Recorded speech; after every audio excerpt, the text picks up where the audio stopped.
Председателот на СДСМ Венко Филипче почнал со разговори за извештајот за Македонија со дел од сестринските партии во Европскиот парламент, откако премиерот Христијан Мицкоски повика на лобирање. Филипче, како што изјави за медиумите, добил ветување за поддршка. Смета дека секој конструктивен предлог за обединување на капацитетите на сите политички фактори е за поздравување, но постави и прашање до премиерот Мицкоски на кој чека конкретен одговор. Јас веќе вчера зборував со секретарот на ПЕС,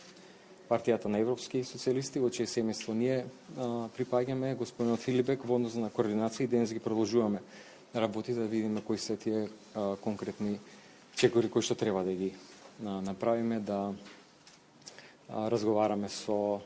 европратениците кои припаѓаат на нашето семејство на демократи и социјалисти.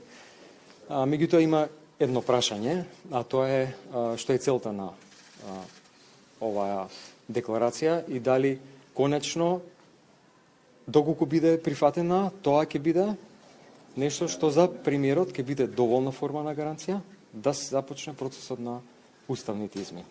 Од Институтот за демократија пак очекуваат силен отпор од некои европски држави за извештајот, но според нив веројатноста да биде заштитен од бугарските барања, но и изгласан, сега е најголема. Очигледно сега е созран моментот да истата биде протуркана низ парламентот, очекувам дека ќе има голем отпор и не би ја земал здраво за готово дека ќе се случи, меѓутоа доколку веројатноста е поголема од било кога до сега. Ето така би искоментирал. Одлично е да имаме официјален документ, резолуција, кој што не е обврзувачка сепак од европска институција, особено тако висок ранг, како Европскиот парламент, и уште еднаш да го потврди она што нам ни е оспорувано и за многумина неразбирливо како наша потреба да имаме црно на бело зашто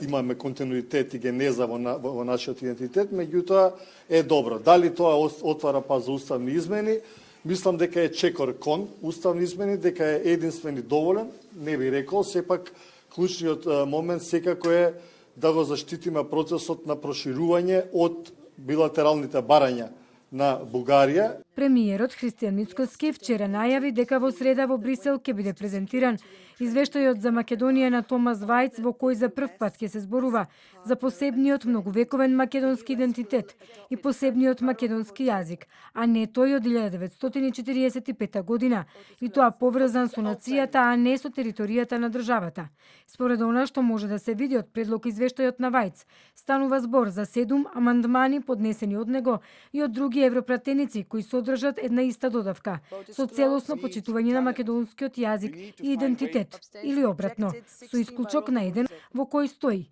се афирмира важноста од недвосмислено признавање и почитување на македонскиот јазик и идентитет како интегрален дел од наследството на земјата, на уставниот поредок, но исто така и на европските вредности. Се забележува дека европските институции во своите извештаи за земјата и во официјалните документи постојано упатуваат на македонски јазик на линија со меѓународно признавање и со имплементација на Преспанскиот договор.